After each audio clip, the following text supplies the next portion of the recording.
আইনা আকাবতুম ফাআকিবু বিমিসলি মা উকিবতুম বি। প্রতিশোধ নেওয়া জায়েজ আছে অতটুকু যতটুকু আমি অত্যাচারিত হয়েছি। ডাক্তার শফিকুর রহমান এই জন্য ঘোষণা দিয়েছেন, যাদের কারণে 17 বছর এই দেশের জনগণের বিভিন্ন সাইডে দিক এবং বিভাগে অত্যাচারিত, জুলুম, নির্যাতন, মিথ্যা মামলা, ঘরে থাকতে পারে নাই, চাকরি বাকরি দেয়নি এবং মিথ্যা মামলা দিয়ে শুধু শেষ করেনি, মিথ্যা সাক্ষী সাজিয়েছে। শুধু মিথ্যা সাক্ষী দিয়ে শেষ করে দিলে হয়তো, বা সাজা লাগিয়ে কাউকে ফাঁসি দিয়েছে, কারো যাবজ্জীবন দিয়েছে। এইগুলো তো তারা জীবনও মাফ করবে না, কারণ যে ক্ষতি আপনি তার করে দিলেন তার পরিবারের। এখন এই দেখে দেখে সব আইনের আওতায় নিয়ে আপনাদেরও ঠিক এইভাবেই বিচার করা হবে, আপনাদের বানানো আইন। কথা বলেন না কেন? যে আইন বানিয়ে রেখে গিয়েছিলেন, এখন আপনি মরবেন ঠিক ওই আইনে। আয়না ঘর আপনি বানিয়েছেন। আয়না মানে চারিদিকে আয়না দেওয়া না, কোনো আয়না নেই। ওই জায়গায় এখন আপনাকে 10 দিন রাখি, আপনি দেখেন যে মানবতার সাথে কি ঠাট্টা আপনি করেছিলেন।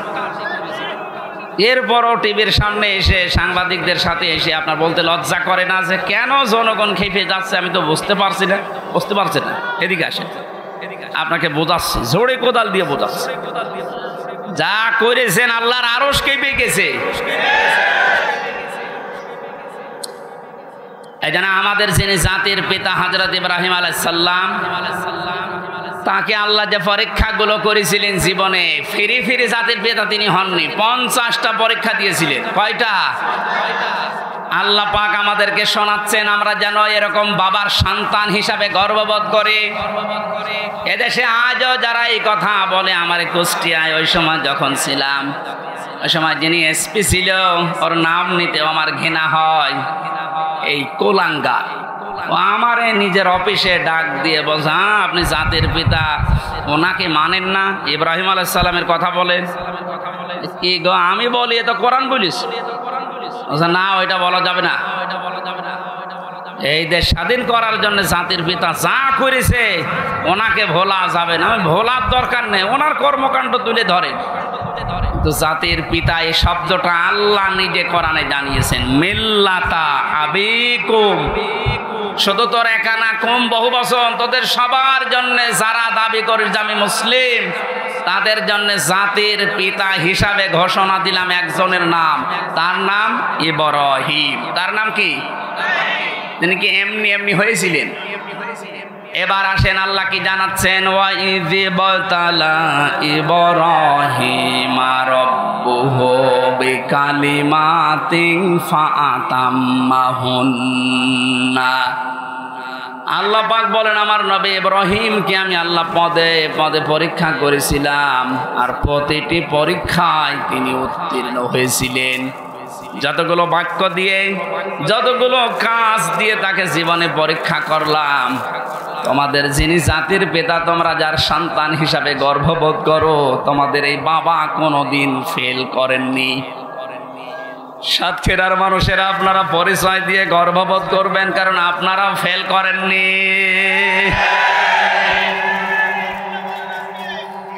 বাংলাদেশের বহু জেলার লোকেরা ফেল করে গেছে, বিশেষ করে গোপালগঞ্জের ফেল হয়ে গেছে। ওদের যেগুলো এখন কীর্তিকলাপ বের হচ্ছে, সাতক্ষীরার কোন সন্তান যদি ফার্স্ট ক্লাস ফার্স্ট হয়, তার চাকরি হবে না। আর গোপালগঞ্জে বাড়ি হলে আমার মনে হয় 2 পয়েন্ট পেয়েছে, চাকরি পেতে দেরি হয় না। এই যে বৈষম্য, এমনিতে বৈষম্য বিরোধী আন্দোলন ছাত্ররা শুরু করে নাই। সব জায়গায় যখন দেখেছে বৈষম্য, তখন ওরা করবে কি? আহ্বান জানাচ্ছি, যেহেতু রাষ্ট্র সংস্কার এখন চলছে, এই জালেম এবং জালেমদের দোসর যারা, তাদেরকেও এখন সংস্কার করা দরকার।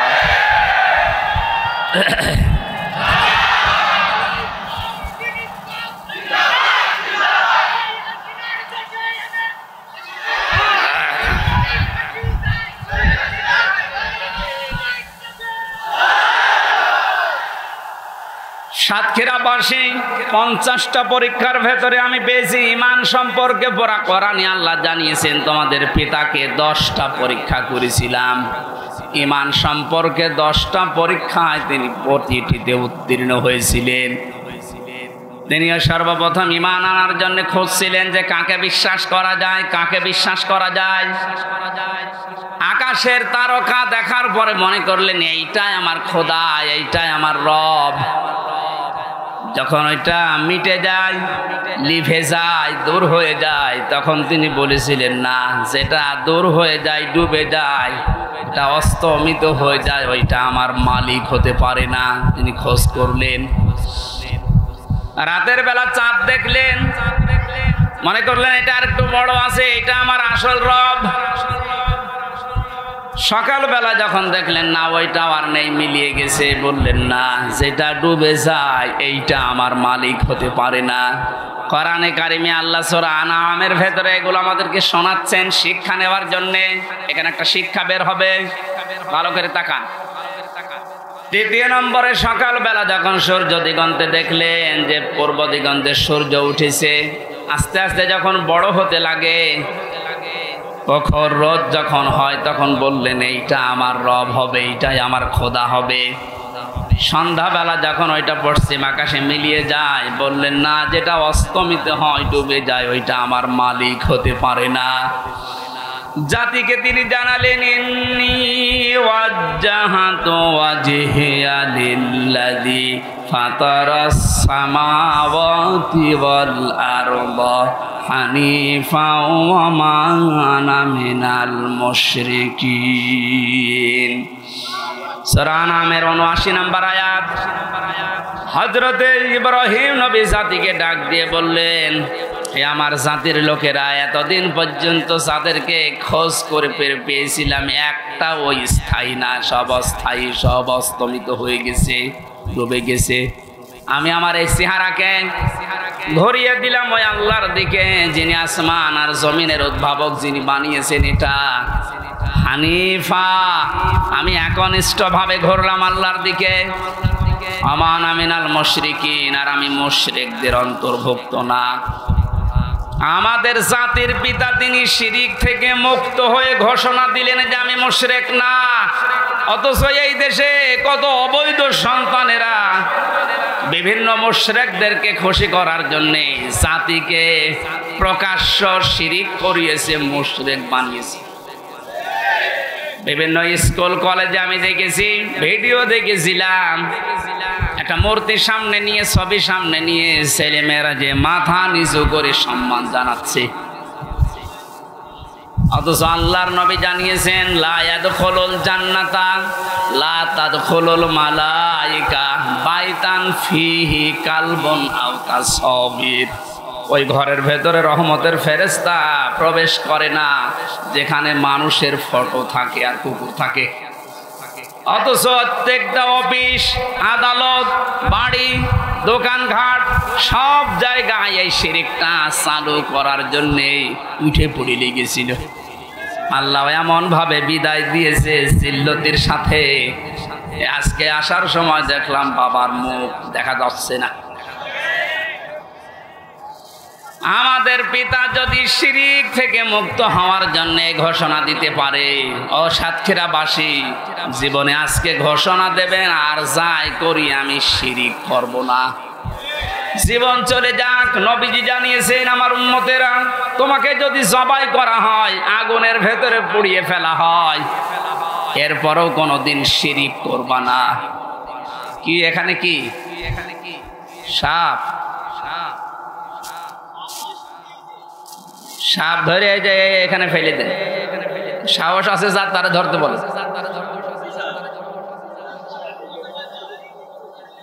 ও ধোড়া সাপ আর কি, ওর রওশনের সাদের মতো, আর জীবন যৌবন সব শেষ। সাহস যার আছে তারা বলেন যে মাথা চেপে ধরে এদিকে ফেলে দিতেন। কি হলো, আপনি কি ওটা হাতে করে বসে আছে? আসেন, মেরে ফেলেছেন? মেরে ফেলা ঠিক হয়নি। আমার ভাইরা, ইব্রাহিম আলাইহিস সালাম তিনি অনুসন্ধান করে খোঁজ করে পেয়েছিলেন কাকে? বলেন না কেন? আর আমাদেরকে এ জাতির আলেমরা নবীর ওয়ারিসরা চোখে আঙ্গুল দিয়ে দেখায়, এরপরও আমরা সত্যকে সত্য জানার পরও মানতে চাই না।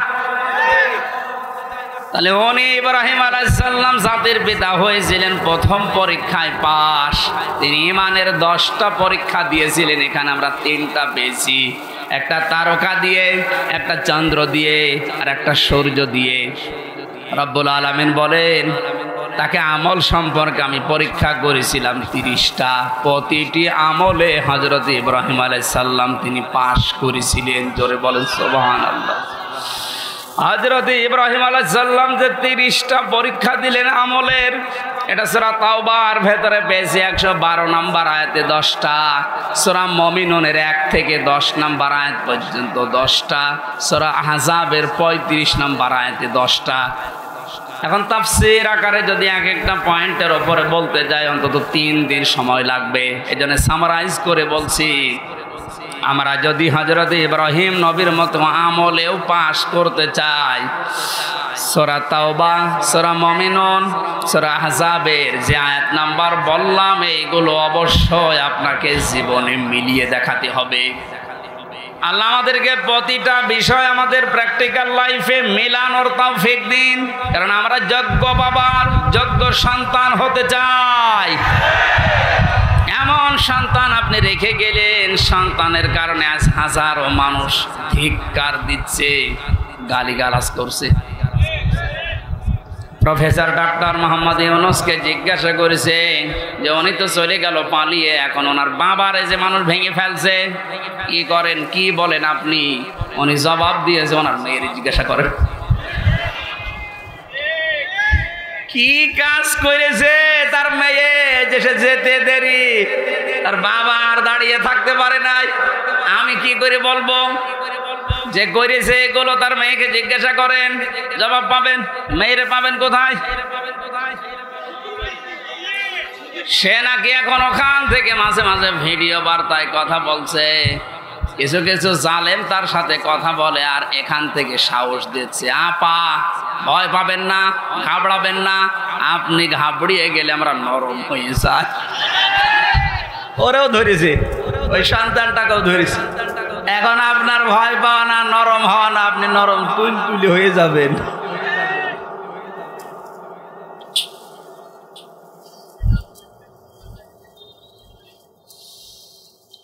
এরপরে পেয়েছি ফিতরাত বা স্বভাব সম্পর্কে তিনি 10টা পরীক্ষা করেছিলেন। এটা মারেফুল কোরআন, তাফসিরে হাক্কানি, এগুলোতে পাবেন। আমি একটা একটা করে এবার তাফসির আকারে পয়েন্ট আকারে বের করছি। হযরত ইব্রাহিম আলাইহিস সালামকে তিনি পরীক্ষা করেছিলেন, এটা আম্বিয়ার ভেতরে আছে 51 থেকে 59 নাম্বার আয়াত পর্যন্ত। আমি আয়াতগুলো লম্বা করে বলতে গেলে দেরি হয়ে যাবে, কারণ সামনে আজান, মাগরিবের পরে আবার অনুষ্ঠান আছে সদরে, এই জন্য তাড়াতাড়ি করছি। মোবাইলে তুলে নিতে পারেন, রেকর্ড হচ্ছে, কালকে এগুলো মিলাবেন। আমি 1 ঘন্টায় আর কি বলবো, যার তথ্য দিচ্ছে এগুলো মিলিয়ে যদি জীবন চালাতে পারেন, আপনি যোগ্য বাবার যোগ্য সন্তান হিসাবে মাথা উঁচু করে দাঁড়াতে পারবেন। জীবন চলে যাক, আপনি মারা যান, আর যাই হোক না কেন জীবনে যেন কোনোদিন শিরিক করবেন না। মা বোনদের ভেতরে এটা অনেক বেশি। আল্লাহ যেটা পারে ওইটা অন্য কেউ পারে, এই কথা বিশ্বাস করার নাম হচ্ছে শিরিক। এক কথায় উত্তর দিয়ে দিলাম, আল্লাহ যেটা পারে ওইটা অন্য কেউ পারে, এই কথা বিশ্বাস করার নাম কি? আপনার আমল, নামাজ, রোজা একটু কম হোক, আল্লাহ মাফ করবে, কিন্তু শিরিক করলে কোনো মাফ নেই। কথা বুঝতেছেন? আপনারা 5 ওয়াক্তের জায়গায় 15 ওয়াক্ত নামাজ পড়া লাগবে না, সারা দিন আপনারা সারা রাত রোজা রেখে কাটানো লাগবে না, এরকম না। আপনি আমল একটু কম হোক, কিন্তু শিরিক যেন না হয়। এই জন্য উনি ঘোষণাই দিয়েছিলেন, ওমা আনা মিনাল মুশরিকিন, আমি মুশরিক না, আর যাই হোক আমি কি না। আর এমন একটা জায়গায় আমরা পৌঁছিয়ে যাচ্ছিলাম যে আমরা বলতে বাধ্য হচ্ছিলাম যে আমি দাদা। কথা বলেন না কেন? কি একটা মারাত্মক অপরাধ থেকে আল্লাহ আমাদেরকে বাঁচিয়ে দিয়েছেন। কিয়ামতের ময়দানে সবচাইতে বড় কঠোর আযাব দেবেন আল্লাহ মুশরিকদেরকে। অকাদিমনা ইলা মা আমিলু মিন আমালিন ফাজআলনাহু হাবাআম মানসুরা। সূরা ফুরকানের ভেতরে আছে, আল্লাহ বলেন কিয়ামতে যখন আমলনামার সামনে আসবে, যদি শিরিক কিছু পায়, ওটা ধুলি কণার মতো ওর মুখের উপরে নিক্ষেপ করে বলবো তোর কোনো বিচার নেই। জোরে বলেন নাউজুবিল্লাহ। সাতক্ষীরাবাসী আমি জানি এই সমস্ত জেলাতে ইসলামী আন্দোলন একামতে দিনের সৈনিকরা মা বোনেরা বেশি। আপনাদের আর যাই হোক শিরিক করবেন না, আপনাদের যতটুকু আছে আল্লাহ জান্নাত দেবে আমি আশা করি, কিন্তু শিরিক থাকলে সমস্যা। কিয়ামতে আল্লাহ একটা প্রাচীর বানিয়ে রাখবেন আরাফ, ওখানে কিছু মানুষকে নারী পুরুষ দাঁড়িয়ে থাকবে, এই জান্নাতেও যাবে না জাহান্নামেও যাবে না। সাহাবী প্রশ্ন করলেন, হে নবী ওরা জান্নাতে যাবে না কেন? বিশ্ব নবী বলেন, সাহাবীরা এই মানুষগুলো দুনিয়াতে মা বাবার সাথে খারাপ আচরণ করেছিল, এই কারণে আল্লাহ তাদেরকে জান্নাত দিচ্ছে না। যারা এখানে আছেন হাতে পায়ে ধরে বলছি, আমল কম হোক, আখলিস দীনাকা ইয়াকফিকাল আমালুল কলিল। তোর ইমানটা খাঁটি করবে, নির্ভেজাল করবে, শিরিক মুক্ত করবি, আমল কম হলো আল্লাহ তোরে জান্নাতে দিয়ে দেবে। মা বাবার সাথে আজ আমরা অনেকেই খারাপ আচরণ করতে বাধ্য হচ্ছে। এর পেছনে যারা কল কাঠি নাড়ায় তারা অধিকাংশ পরিবারে খোঁজ খবর নিয়ে দেখলে দেখা যায় তার স্ত্রী দায়ী। এই কথা বলেন এখানে। একটা মা হওয়ার জন্য যে কষ্টটা সহ্য করেছে আপনার আমার আর মা, এই পৃথিবীতে আমার মুখটা দেখার জন্য বিজ্ঞান এখন প্রমাণ করছে 57 ইউনিট কষ্ট সহ্য করা লাগে একটা সন্তানকে দুনিয়ায় আনতে মায়ের। অথচ পুরুষ মানুষ যত শক্তিশালী হোক, ও যদি মোহাম্মদ আলী হয়, তারপরেও এই মানুষটা সর্বোচ্চ কষ্ট সহ্য করতে পারে 45 ইউনিট। এর উপরে কষ্ট সহ্য দিলে ও মারা যাবে। একটা মা দুনিয়ায় আমার মুখ দেখতে গিয়ে 57 ইউনিট কষ্ট সহ্য করে তারপরে আমি দুনিয়ায় এসেছি। এই জন্য আল্লাহ আরাফ নামক প্রাচীর দিয়েছে, এদেরকে জান্নাতে দিচ্ছেন। এই প্রথম কারণ। যারা বিভিন্ন জায়গায় বসে কথা শুনছেন, আপনাদেরকে আমি জান্নাতে নিতে চাই, জান্নাতি নিতে চাই, এজন্য বলছি দুনিয়া কি হবে কয়দিন যাবে না। আর মা বাবার সাথে খারাপ আচরণ যেন আপনার স্বামী না করে, বারবার তাকে পথে রাখেন, বোঝান। এমনকি তার নিকট আত্মীয় স্বজন যারা আছে, তার বোন আছে, তার ভাই আছে, তার চাচা আছে, ফুফু আছে, এগুলোর সাথে যেন সুন্দর আচরণ করে, তাদের হক আদায় করে, সমর্থ অনুযায়ী তাদের দেখাশোনা করে, টাকা পয়সা তাদের উপরে খরচ করে, এটা আপনি উদ্বুদ্ধ করেন। তিরমিজি শরীফের হাদিস, আল্লাহর নবী বলেন, কোন স্বামী তার স্ত্রী যদি চায় যে আমার স্বামী আরো বেশি দিন বেঁচে থাক, আমার স্বামীর আরো মান মর্যাদা বাড়ুক, তার দুনিয়ায় সম্মান বেড়ে যাক, টাকা পয়সা অর্থ সম্পদের মালিক হোক আরো বেশি বেশি, তাহলে স্ত্রীর উচিত সে যেন নিজের স্বামীকে বারবার উদ্বুদ্ধ করে, স্বামী আর যাই করো রক্তের সম্পর্কগুলো ঠিক রাখো। একটা সন্তানের সাথে সবচাইতে রক্তের সম্পর্ক বেশি তার মা আর বাবার, এ কথা বলেন এখানে। এরপরে তার ভাই আর বোনের, এরপরে চাচা ফুফু। তাহলে আপনি স্ত্রী হিসাবে এটা কিন্তু একটা ইবাদত, এটা দুনিয়ার কাজ না। মনে করছেন এ দুনিয়ার কাজ আর কি হবে? আপনি নামাজ পড়া যেমন ফরজ মনে করেন, রোজা রাখা ফরজ মনে করেন, নিকট আত্মীয় যারা তাদের সাথে আপনার স্বামীকে দিয়ে ভালো ব্যবহার করানো, খোঁজ খবর রাখা নামাজের মতো ফরজ। অথচ এইটা অধিকাংশ পরিবারে না থাকার কারণে ছোটখাটো বিষয় নিয়ে মনোমালিন্য। অনেক সন্তান আছে মা বাবার পরিচয় দিতে চায় না, কথা বলে না, চাচার সাথে কথা বলে না, ফুফুর সাথে খোঁজ খবর নেয় না, অথচ ধর্ম আত্মীয় পাতিয়েছে সেখানে মাসে 2 বার যায়, আর নিজের আপন ফুফু গরিব দেখাও করে না, খোঁজও নেয় না। না, আপনার নামাজ কবুল হবে না, আপনার এই বোরকা পরা পর্দা করা বেকার হবে। উনি মনে করছেন এটা দুনিয়ার কাজ। নামাজ পড়েন 6 ওয়াক্ত তাহাজ্জুদ মিলে, বোরকা পরেছেন একেবারে 14 হাত, অথচ আপনার মিল নেই ফুফু শাশুড়ির সাথে, আপনার চাচা শ্বশুরের সাথে। আমি কি আর কি মারছি বলেন? হাজারো পরিবারে এরকম নেই। আমার বিশ্ববিদ্যালয়ে এক স্যার ছিল হাদিস বিভাগে, ডাক্তার আব্দুল্লাহ জাহাঙ্গীর। উনি বলছিলেন এক চেয়ারম্যান গেছে খুলনায়, সারাদিন কাজকর্ম করার পরে খুলনাতে ছেলের বাড়ি, ওখানে উঠেছে। রাত একটু বেশি হওয়ার কারণে বাবা বলছে, সন্তান আমি হয়েছে কিছু মনে করো না, আসেন বাবা। এই ধরে নিয়ে স্ত্রীকে বলছে, আমার বাবা এসেছে রান্না করো। স্ত্রী বলছে, না আমি পারবো না, আমি সেই সন্ধ্যা থেকে রাত 11টা পর্যন্ত সিরিয়াল দেখতে দেখতে পারবো না। অন্তর্বর্তীকালীন সরকার আসার পরে এই জিনিসটা অন্তত মাফ হয়েছে, ভারতের সিরিয়ালগুলো বন্ধ করে দিয়েছে। এখন আছে আর আমার মনে হয় অনেক মহিলা বড় দোয়া দিয়েছে দিক, যেই বলেছে পারবো না, ওগুলো আপনার বাবা, আপনি রান্না করে খাওয়ান। চিন্তা করছে এখন যদি মারধর করে, যদি উচ্চবাচ্য করে আমার বাবা আবার জেনে ফেলবে। ঠিক আছে কিছু না বলি বাবাকে বলছে, আব্বা তুমি কি খেয়ে এসেছো? ছেলের বাড়ি কেউ খেয়ে যায়? তো সব কথা শুনে ফেলেছে, লজ্জার খাতিরে বলছে ঠিক আছে খাওয়া লাগবে না, আমি খেয়ে এসেছি। রাত 12:30টায় মাত্র 1.5 ঘন্টা পরে এসেছে। আর একটা ছেলে এসে কলিং বেল চাপ দিয়েছে, বাইরে যেয়ে দেখে ওর ছোট শালা। দোলা ভাই চলে আসলাম, আসো তোমার দিয়ে খেলা শুরু হবে। স্ত্রীকে বলছে ওঠো, না আমার ভাই এসেছে। আমি একটু বাড়িয়ে বলছি না, ভাই এসেছে এবার উঠে রান্না বান্না করলেন।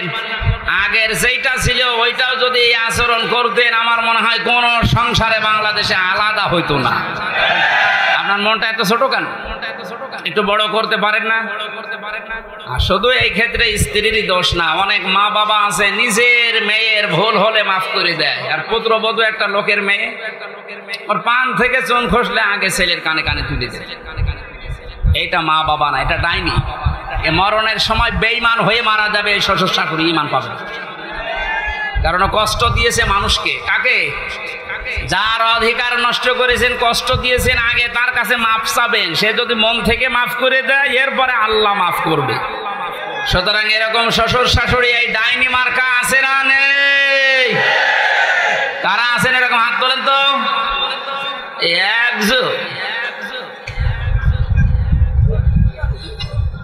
এই লোকটা মরণের সময় ঈমান পাবে না, ও বেঈমান হয়ে মরবে। কারণ ওর দ্বারা ওর পুত্রবধূ, ওর বেটার বউ খুব ঝামেলায় আছে।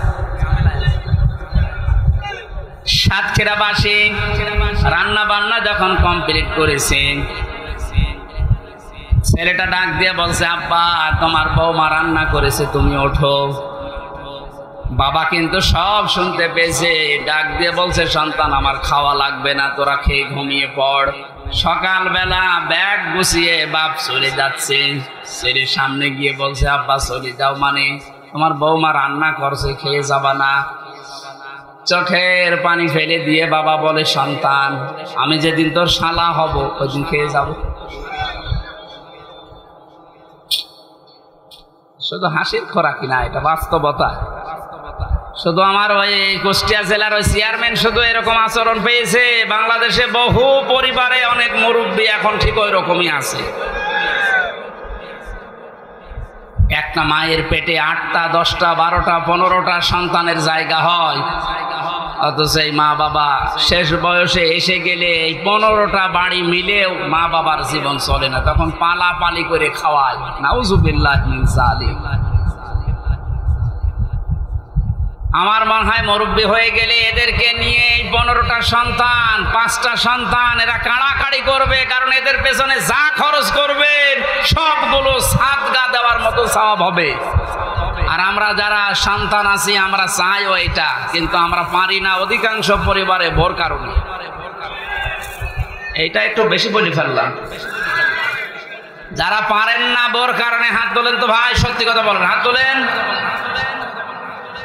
একজন ওয়াজ করা আমার ঠিক হলো। একটা মানুষের তাহলে এই সমস্যা, বাকিগুলো সবই আপনারা জান্নাতে আছেন আলহামদুলিল্লাহ। ওয়াজ আর করে করবো কি? মেয়েদেরকে ধন্যবাদ জানাচ্ছি, সাতক্ষীরার মেয়েদেরকে আলহামদুলিল্লাহ। একটা লোকের বউ, এর বউ আছে এখানে, এই একটা লোক হাত তুলল, ও আজকে বাড়ি গেলে ওর খাবার দেয় কিনা দেখেন তো, বিছানাও আলাদা হয়ে যেতে পারে। 4 নম্বর পরীক্ষায় হযরত ইব্রাহিম আলাইহিস সালাম পড়েছিলেন, বাবার বাধা পেয়েছিলেন ঘর থেকে। এরপরেও তিনি বাধাকে উপেক্ষা করে আল্লাহকে খুঁজে বের করেছিলেন, আগুনে পর্যন্ত পড়েছিলেন, এরপরও পিছপা হননি। এরকম ইব্রাহিম নবীর সন্তানদের জীবনের সামনে পদে পদে পরীক্ষা আসতে পারে। ঘর থেকে, বাবার কাছ থেকে, মায়ের কাছ থেকে, স্ত্রীর কাছ থেকেও বাধা আসতে পারে। দিনের ওপরে চলতে গিয়ে পিছপা হওয়া যাবে? এই পয়েন্টটা আমার নিজের দিকে তাকিয়ে বলছি, আমিও যেন পিছপা না হই। দুনিয়া একদিকে যাক, ইসলাম থাকবে আমার সামনে ইনশাআল্লাহ। দিন কায়েম করা এটা আমার জীবনের মূল লক্ষ্য এবং আসল কাজ। এটা জীবনের মেন কাজই এইটা। পৃথিবীর প্রত্যেকটা নবীকে আল্লাহ বলেছিলেন আনাকিমুদ্দিন, যে আমার ইসলাম কায়েম করেন। এ বিষয়ে কোনো মত পার্থক্য করবেন না, কারো বাধা মানবেন না। সুতরাং আমরা যেহেতু এই যে পৃথিবীতে দিনের খাদেম, কামলা, লেবার, যতদিন পর্যন্ত জীবনের শেষ দিন না আসে, বেতন হিসাবে জান্নাত পেয়েছি এ ঘোষণা না পাই, ততদিন পর্যন্ত আমাদের কোনো থামাথামি নেই। নামাজ যেমন ফরজ মনে করে পড়ি, রোজা যেমন ফরজ মনে করে রাখি, দিন কায়েম করব, আন্দোলন করব, এইটাও ফরজ মনে করি। আল্লাহ আমাদেরকে ওই রকম ইমান তুমি ইব্রাহিম নবীর মতো দান করো। সমাজের বাধা পেয়েছিলেন, রাষ্ট্রের বাধা পেয়েছিলেন, বনবাসে পর্যন্ত গিয়েছিলেন। আমি তাফসিরের প্রায় 22-23টা তাফসির থেকে নোট করেছি, সবগুলো বলতে গেলে সময় পাচ্ছি না। হিজরতের পরীক্ষা দিয়েছিলেন, জবাই করেছিলেন সন্তানকে, প্রত্যেকটার শেষে কোরআনের আয়াত সেট করেছিলেন। এরপরে কাবা নির্মাণ করে পরীক্ষা দিয়েছিলেন আল্লাহকে। হজের 26 নম্বর আয়াতে আছে। ফিতরাত সম্পর্কে তিনি পরীক্ষা দিয়েছিলেন 10টা, এই মাথার ভেতরে 5টা। নাকে পানি দেওয়া এই কাজটা ছিল না, এই জন্যে আল্লাহ করোনা দিয়েছিলেন। বহু বিমানবন্দরে আমি দেখেছিলাম, অমুসলিম বিমানবন্দরে যে সমস্ত দেশে, ওরা পানির ব্যবহার করতো না, টিস্যু, শুধু টিস্যু দিত, এমনকি টয়লেট করার পরও টিস্যু। আল্লাহ এমন সিস্টেম করে দিয়েছে, নাকে পানি দিবি না, প্রতিদিন নাকে পানি অন্তত 5 বার করে দে। করোনা নামে যে রোগ, এটা আস্তে আস্তে দূর হয়ে যাবে। এটা আল্লাহ দিয়েছিলেন মনে হয় এই ইব্রাহিম নবীর এই ফিতরাতের প্রথম যে কাজটা ছিল, নাকে পানি দেওয়া। কত রকমের জার্ম দিনের ভেতরে আপনার নাক দিয়ে যায়, যত পরিষ্কার থাকবে তত রোগ থেকে আল্লাহ আপনাকে বাঁচাবে। এটা বিজ্ঞানসম্মত। 2 নম্বরে প্রতিদিন অন্তত কারণে অকারণে কুলি করবে। মুখের ভেতরে যে সমস্ত জার্মগুলো আছে, কুলি করার দ্বারা আল্লাহ দূর করে দেয়। আমাদের জাতির পিতা ইব্রাহিম থেকে এগুলো পাওয়া। 3 নম্বরে তিনি মেসাক করতেন। হয় মেসাক করবেন কোনো ডাল, কাঁচা ডাল দিয়ে, তাহলে দাঁত ভালো থাকবে। যদি এরকম ব্যবস্থা না হয়, বিরাস ব্যবহার করতে পারেন। 4 নম্বরে তিনি গোঁফ দাড়ি কাটতেন, কিন্তু মুষ্টির উপরে। প্রত্যেকটি নবীর দাড়ি ছিল 1 মুষ্টির নিচে।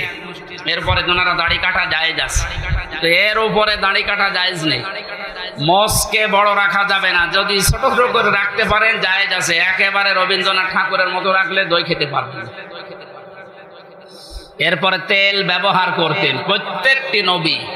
আমাদের জাতির পিতা ইনি শিখিয়েছেন তেল ব্যবহার করা। এখন তো ফ্যাশন হয়ে গেছে, মেয়েরা পর্যন্ত এখন আর মাথায় তেল দিতে চায় না, শুধু শ্যাম্পু দেওয়ার পরে চুল ফুলিয়ে থাকতে চায় কন্ডিশনার দিয়ে। না, মেয়েদের চুল হচ্ছে শুধুমাত্র স্বামীর জন্য। এই মাসলাটা মনে রাখবেন, স্বামী বাদে মেয়েদের চুল তার বাবাকে দেখানো জায়েজ নেই। শুধু হালকা জায়েজ আছে দুলা ভাইকে। এরপরে খাতনা করা, ছেলেরা যারা আছে খাতনা করা দরকার, যারা করেননি দিয়ে দেবেন। এটা অনেক রোগ থেকে বাঁচাবে। নাভির নিচের লোম পরিষ্কার করা, ঢেলা কলুপ ব্যবহার করা, নখ কাটা 7 দিনে একবার, এরপরে বগলের লোম পরিষ্কার করা। এই 10টা ইব্রাহিম নবীর ফিতরাত বা স্বভাব ছিল।